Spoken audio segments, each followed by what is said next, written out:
레위기 11장의 두 구절을 먼저 봉독한 후에 11장을 나누도록 하겠습니다. 11장 44절과 45절의 말씀입니다. 어쩌면 이 두 구절은 레위기 11장의 열세 구절이고 레위기 전체를 우리가 이해하는 가장 중요한 두 구절이라고 할 수가 있습니다. 레위기 11장 44절과 45절의 말씀 우리 함께 같이 읽도록 하겠습니다. 44절, 45절 다 같이 시작. 나는 여호와 너희의 하나님이라. 내가 거룩하니 너희도 몸을 구별하여 거룩하게 하고 땅에 기는 길짐승으로 말미암아 스스로 더럽히지 말라. 나는 너희의 하나님이 되려고 너희를 애굽 땅에서 인도하여 낸 여호와. 내가 거룩하니 너희도 거룩할지어다. 여기 44절에 보시면 두 가지 중요한 단어가 나옵니다. 하나는 거룩이라는 단어고 또 하나는 구별이라는 단어입니다. 거룩과 구별. 이 두 개의 단어를 합하면 어떤 단어가 될까요? 이것을 보통 성별이라고 말합니다. 성별, 거룩하게 구별하다. 오늘 레위기 11장은 거룩하게 구별되어야 할 우리 인생의 모습을 가르치는 아주 중요한 장입니다. 우리가 보통 구약을 가리켜서 옛 언약, 옛날 언약 이렇게 말합니다. 또 신약이라는 말은 새로운 언약이라는 말이죠.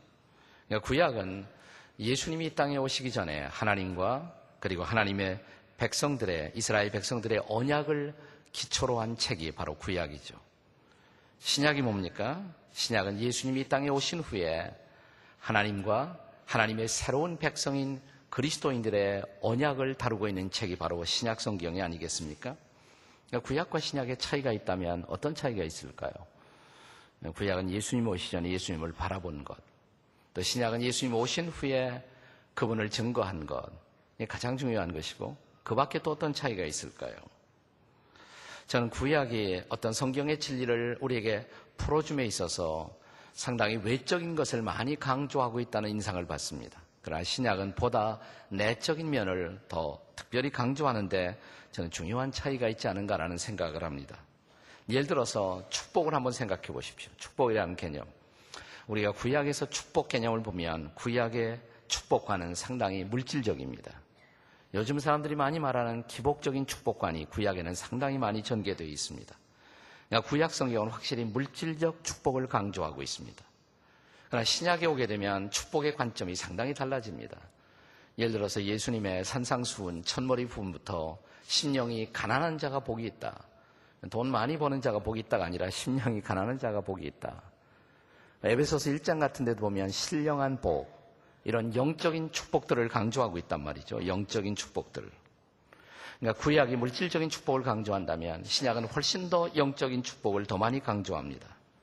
또 하나님의 백성들의 표지였던 할례를 생각해 보십시오.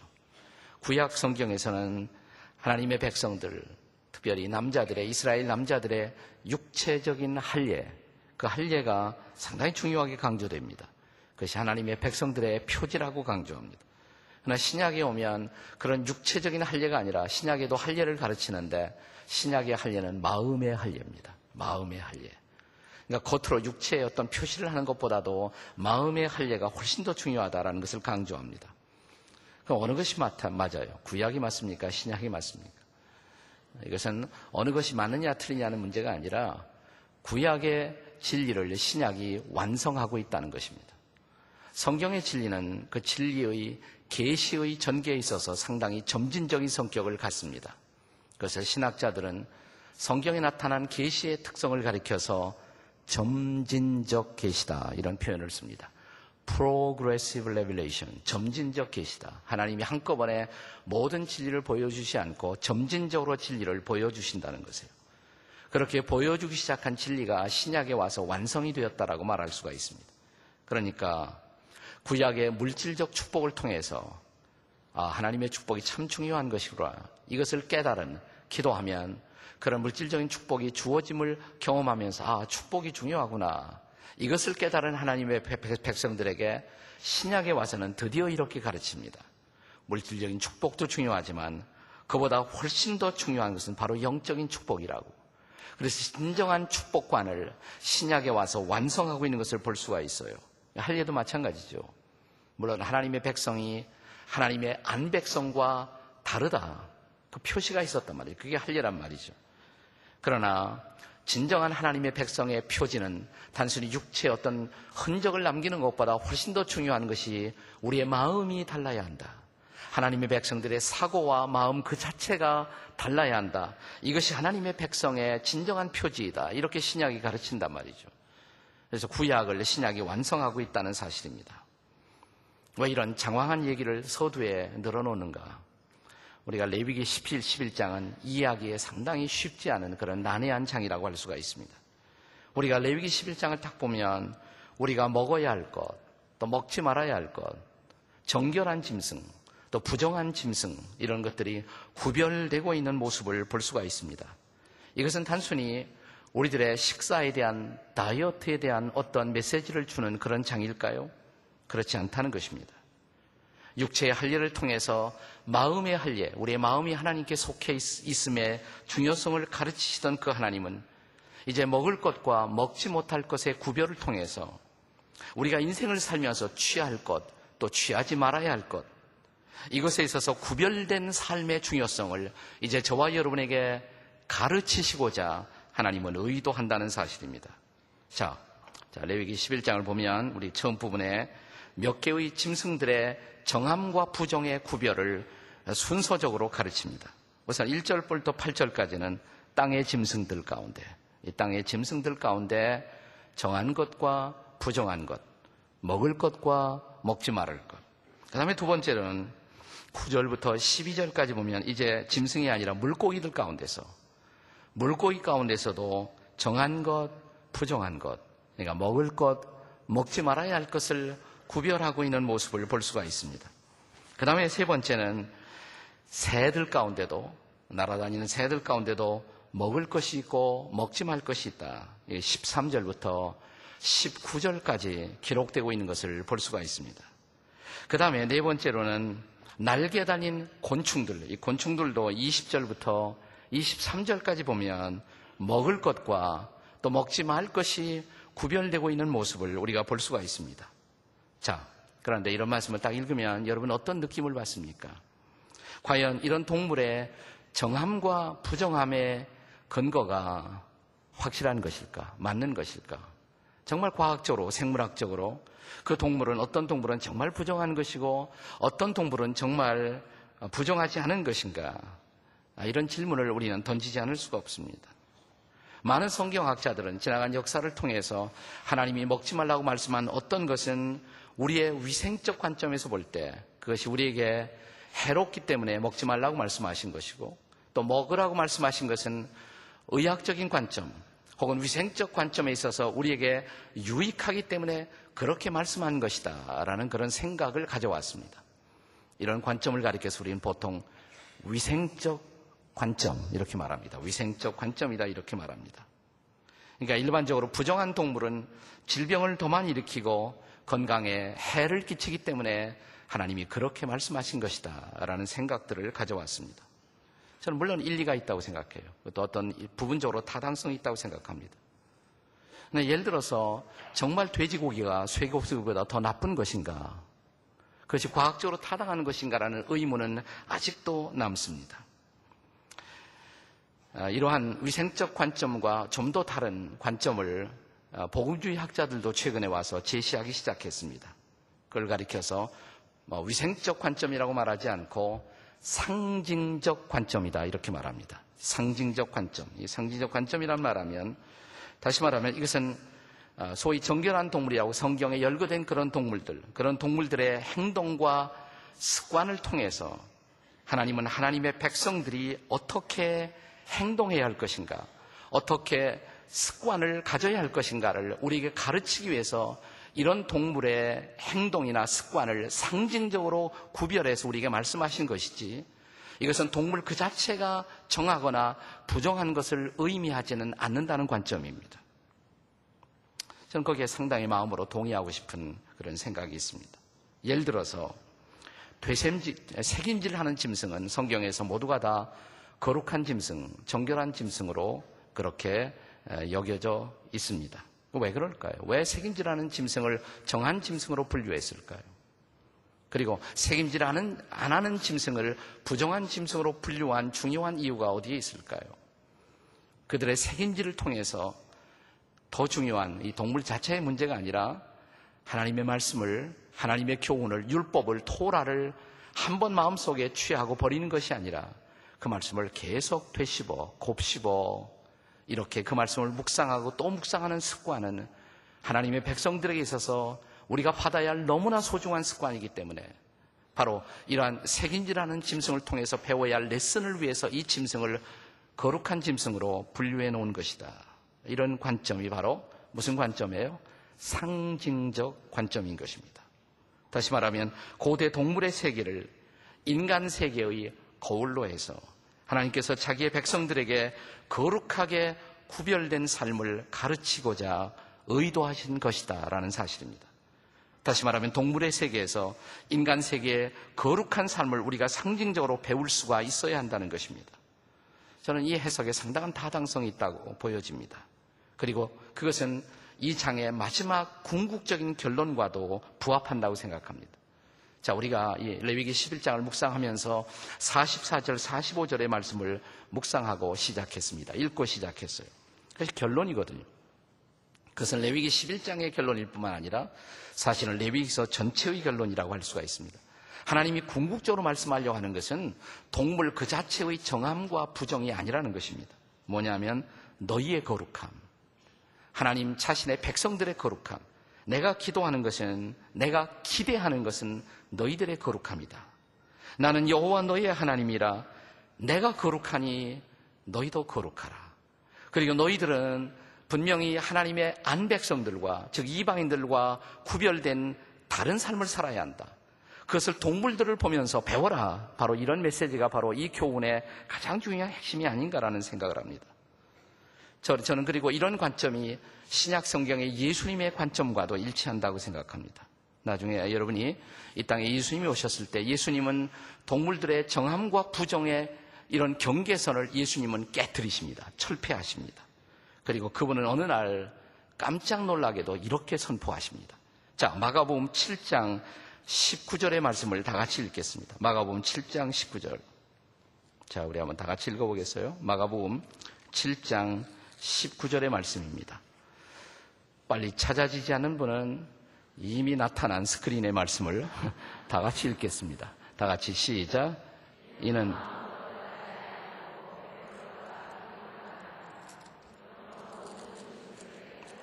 네, 거기 마지막 부분에 이러므로 모든 음식물은 뭐예요? 깨끗하다. 모든 음식물은 본래 그것이 의도적으로 그것이 유해한 물질이 아닌 이상, 의도적으로 첨가된 어떤 화학물질이나 그런 것이 아닌 이상 본래 하나님이 주신 모든 식물은 다 뭐예요? 깨끗한 것이다. 이것은 그 당시에 사람들이 가진 이스라엘 백성들의 또 중동 사람들의 보편적인 통념을 깨는 혁명적인 선언이에요. 모든 음식물은 본래 깨끗한 것이다. 네, 이것이 바로 제가 돼지고기를 먹는 중요한 이유인 것입니다. 네, 저에게 줘보세요. 안 먹나? 네. 자, 이제 조금 더 우리 마가복음 7장 19절에도 잠시 예수께서 터치하셨습니다만은 그것을 마태복음 15장 11절 이하에 보면 주께서 이것을 좀 더 풀어서 말씀하십니다. 자, 마태복음 이번에는 15장 11절의 말씀을 같이 읽겠습니다. 마태복음 15장 11절 우리 같이 읽을까요? 마태복음 15장 11절. 네, 같이 읽습니다. 시작.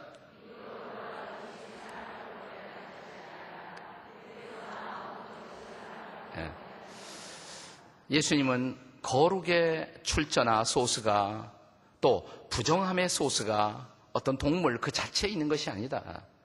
그러니까 내 입으로 들어가는 그 무엇이 고기가 너희를 더럽히는 것이 아니다. 사실은 너희들이 부정한 삶을 사는 더 중요한 원인은 너희들의 내면 속에 있다. 내부 속에 있다. 안에서 나오는 것이 너희를 더럽히고 있다. 우리 속에 존재하고 있는 부패성, 타락한 성품, 그것이 바로 우리를 더럽히는 가장 중요한 원천이지 어떤 음식이나 어떤 재물 혹은 그 자체에 있는 것이 아니라고 주께서 선언하신 것입니다. 자, 그렇다면 구약성경에 나타난 이 동물의 결례법의 레슨은 도대체 무엇입니까? 이런 거룩한 동물 혹은 부정한 동물의 스탠다드, 그 기준에서 배울 수 있는 레슨은 도대체 무엇일까요? 저는 유대인들이 하나님의 기대에 못 미치는 실패를 했던 가장 중요한 원인은 성경이 가르치고자 하는 궁극적인 의도, 이 상징적인 레슨을 배우지 못하고 어떤 동물이 거룩한가 거룩하지 못한가 라는 표면성에 집착해버린 그들의 의식 때문에 결국 주님의 기대를 이루지 못했다는 사실입니다. 중요한 것은 이 동물들을 통해서 가르치는 주님의 상징적 레슨이 훨씬 더 중요하다는 것입니다. 자, 먹지 말라고 주께서 경계하신 짐승들, 또 그들의 습관을 통해서 우리가 배워야 할 레슨은 도대체 무엇일까요? 자, 우리가 레위기 11장을 쭉 읽어보시면 우리가 먹지 말라고 경계한 몇몇 짐승들이 있습니다. 뭘 먹지 말라고 그랬는가? 첫째로 색임질을 하는 것, 색임질을 하지 못하는 것. 색임질을 하지 못하는 짐승은 부정하다, 먹지 말라. 반대로 색임질을 하는 것은 정결한 것이다, 취하라고 말씀하셨어요. 여기서 주님이 우리에게 강조하고 싶은 중요한 교훈은 뭐예요? 이것은 색임질의 습관, 참 좋은 습관이에요. 색임질의 습관. 여러분 말씀을 받고 그냥 버리십니까? 아니면 말씀을 되새김질하고 계십니까? 성경에 나타난 묵상의 의미는 바로 그런 것입니다. 계속해서 그 말씀을 붙들고 씹는 것. 여기서는 색임질 그 자체보다도 계속해서 그것을 씹는 것. 이것이 얼마나 중요한 습관이에요. 우리가 이런 좋은 습관을 가진 동물에게서 우리가 그것을 배울 수가 있어야 한다는 것입니다. 그래서 우리 교회에서는 주일날 선포되는 말씀으로 끝나지 않고 우리들의 셀 공동체 안에서, 교회 안에서 그 말씀을 다시 되새깁니다. 또 묵상합니다. 그리고 그 말씀대로 우리가 살고 있는가를 계속해서 돌아봅니다. 이것은 얼마나 중요한 습관이에요. 어떤 사람은 일로 듣고 일로 버리고, 그리고 예배당을 빠져나가는 순간 내가 방금 들었던 하나님의 말씀과 전혀 상관이 없습니다. 자, 이런 사람들은 어디에서 배워야 합니까? 이 부정한 짐승과 별로 다를 것이 없다는 것입니다. 당신은 정결한 짐승이십니까? 부정한 짐승이십니까? 옆에 사람에게 다 같이 물어보시겠습니다. 시작. 당신은 정결한 짐승이십니까? 부정한 짐승이십니까? 예, 말씀 취하고 그냥 버리는 사람은 뭐예요? 다시 한번 쳐다보시고 혹시 부정하지 않으신가요? 네. 자, 두 번째로 경계된 것. 자, 어떤 짐승을 경계하라고 그랬어요? 굽이 갈라지지 않은 것. 이것은 부정하다 그랬어요. 굽이 갈라지지 않은 것. 자, 3절을 같이 읽어보겠어요? 레위기 11장 3절 말씀만 같이 읽겠습니다. 3절 다 같이 시작. 모든 짐승 중 굽이 갈라져 쪽발이 되고 색임질하는 것은 너희가 먹되, 4절까지 색임질하는 것이나 굽이 갈라진 짐승 중에도 너희가 먹지 못할 것은 이러하니 낙타는 색임질은 하되 굽이 갈라지지 아니하였으므로 너희에게 부정하고. 그러니까 색임질에다가 좋은 짐승이 되려면 또 하나 뭐예요? 네? 굽이 갈라져 있어야 된다는 거예요. 굽이 갈라져 있어야 된다. 이 갈라진다. 이걸 통해서 지금 성경이 우리가 보내려고 하는 메시지는 뭘까요? 갈라짐, 분리됨, 구별이에요. separated, 구별. 우리가 세상에서부터 갈라져 있는, 분리되어 있는 삶의 모습, 세상과 다른, 세상의 죄와 악과 더불어 나 자신을 거룩하게 구별시킨 삶의 흔적과 모습이 있느냐는 것입니다. 그러니까 굽이 갈라진 것이 좋은 짐승이에요. 또 굽이 만약 갈라져 있지 않으면 어떻게 될까요? 갈라져 있지 않으면, 네? 굽이 갈라져 있지 않으면 제대로 걷지 못해요. 걷는데 행보에 지장이 있습니다. 굽이 갈라져 있으면 걷는데 확실히 빠릅니다. 네, 갈라져 있지 않으면 그냥 뚱딴거리게 돼요. 제대로 걷지 못해요. 비틀거리게 됩니다. 어떨까요? 저와 여러분의 인생의 행보는 제대로 의의 길을, 하나님이 우리에게 기대하신 그 모습 그대로 이 의의 길을 활기차게 행보하고 있는 인생의 모습일까요? 아니면 제대로 삶의 밸런스를 갖지 못하고 오늘은 주님께, 그리고 내일은 세상에 발을 디디고 나는 어쩔 줄 몰라 하고 흔들리는 모습으로 인생을 살고 있을까요? 어떻습니까? 당신은 굽이 갈라져 있는 정결한 인생을 추구하고 계십니까? 아니면 굽이 갈라져 있지 않은 부정한 모습으로 인생을 살고 있습니까? 좋은 의미의 갈라짐, 좋은 의미의 분리됨, 악에서의 구별된 삶의 모습을 이 갈라진, 굽이 갈라진 정결한 짐승에 비유하는 것입니다. 한번 물어보겠습니다. 당신은 분리된 갈라진 모습이 있으십니까? 전혀 다름이 없으십니까? 한번 물어보겠습니다. 시작. 옆에 사람에게요. 물어보시라니까. 네.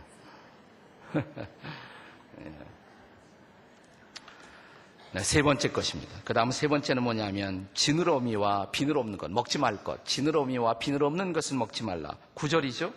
자, 11장 9절을 같이 읽겠습니다. 11장 9절 다 같이 시작.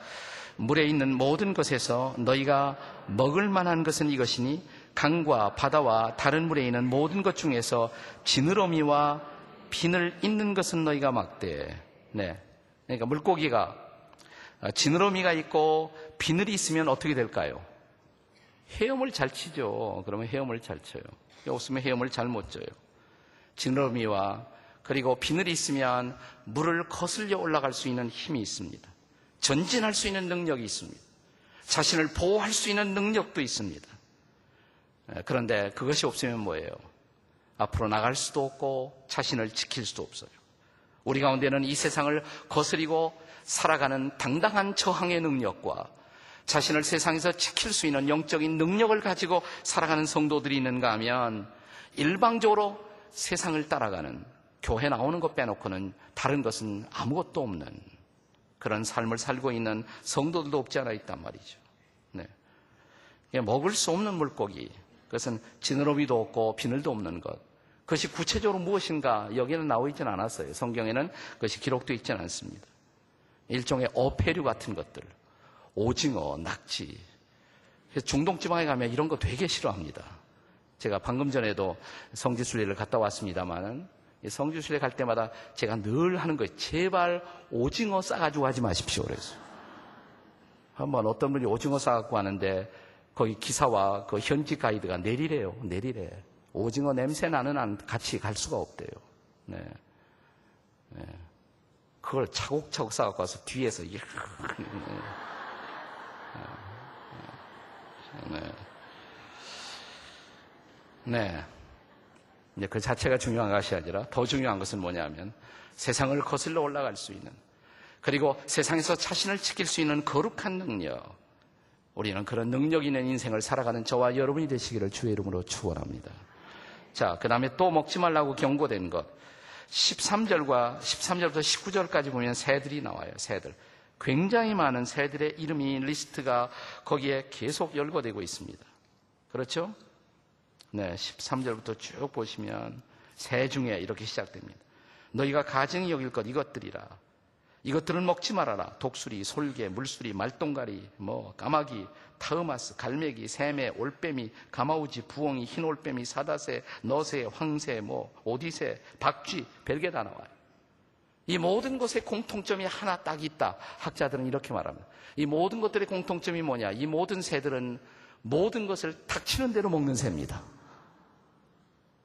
그걸 경계하라는 거예요. 우리 가운데는 인생의 모든 것을 닥치는 대로 취하는 사람이 없습니까? 내가 그리스도인으로서 내가 이 일을 해도 합당한가라는 질문이 없이 인생을 사는 사람. 아무거나 취하고 아무거나 받아들이고. 교회에 나온다는 사실 빼놓고는 세상에서 삶을 사는 모습이 하나도 다르지 않은 인생. 이게 뭐냐면 닥치는 대로 먹고 사는 인생. 자, 옆에 분들에게 한 번 더 묻겠습니다. 혹시 당신도 닥치는 대로 먹고 사는 분이 아니십니까? 한번 다 같이 시작. 네. 예. 마지막입니다. 다섯 번째로 여기 성경에 경계된, 우리가 부정하게 분류된 또 하나의 곤충류가 나와 있습니다. 20절에 나와 있어요. 20절. 자, 20절 한번 다 같이 읽겠습니다. 레위기 11장 20절 다 같이 읽습니다. 시작. 날개가 있고 네 발로 기어다니는 곤충은 너희가 혐오할 것이로되. 그 다음에 21절 다 같이 시작. 다만 날개가 있고 네 발로 기어다니는 모든 곤충 중에 그 발에 뛰는 다리가 있어서 땅에서 뛰는 것은 너희가 먹을지니라. 그런데 문제는 23절이에요. 23절이 문제입니다. 23절 우리 한번 같이 읽겠습니다. 23절 다 같이 시작. 오직 날개가 있고 기어다니는 곤충은 너희가 다 혐오할 것이로되. 날개는 있는데 날지는 않고 기어만 다니는 곤충. 이건 절대로 먹지 말아야 한다. 아주 흥미있게 했어요. 네. 그러니까, 그러나 뛰기라도 하면 괜찮다. 그건 먹어라. 뛰기라도 하면 먹어라. 근데 뛰지도 못하고 날지도 못하고, 그러니까 날개도 있어요.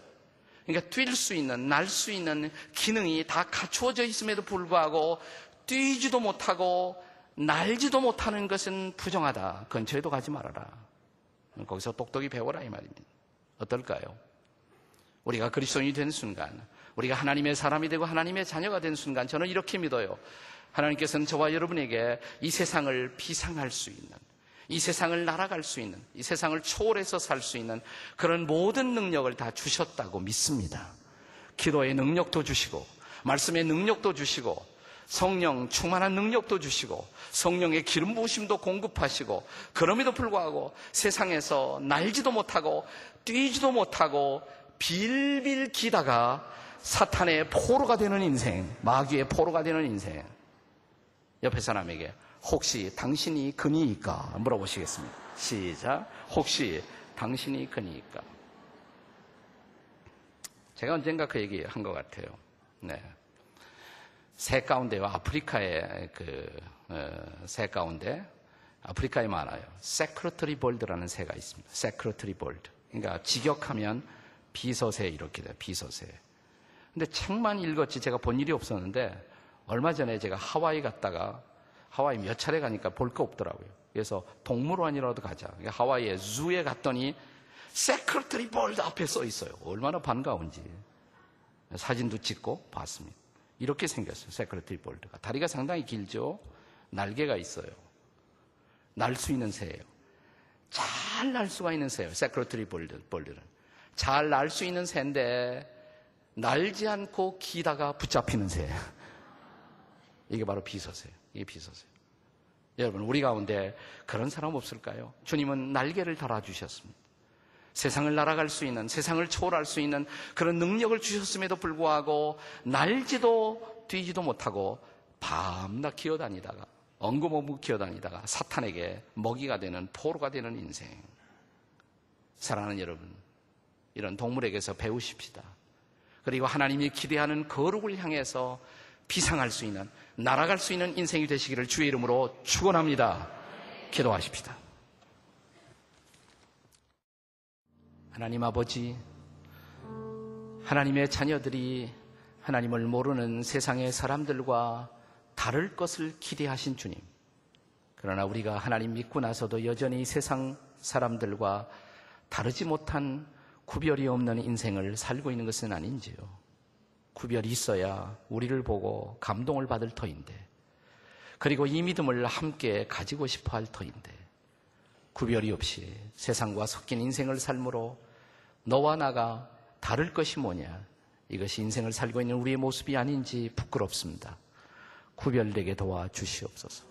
우리의 힘으로 할 수 없사오니 성령님, 이 거룩한 삶으로 우리를 인도해 주시옵소서. 우리를 붙잡아 주시옵소서. 성령으로 충만하게 도와주시옵소서. 성결의 삶을 살게 하시고 그 삶이 이런 그리스도를 알지 못하는 이웃들에게 충격과 거룩한 영향이 되게 해 주시옵소서. 예수님의 이름으로 기도드립니다. 아멘.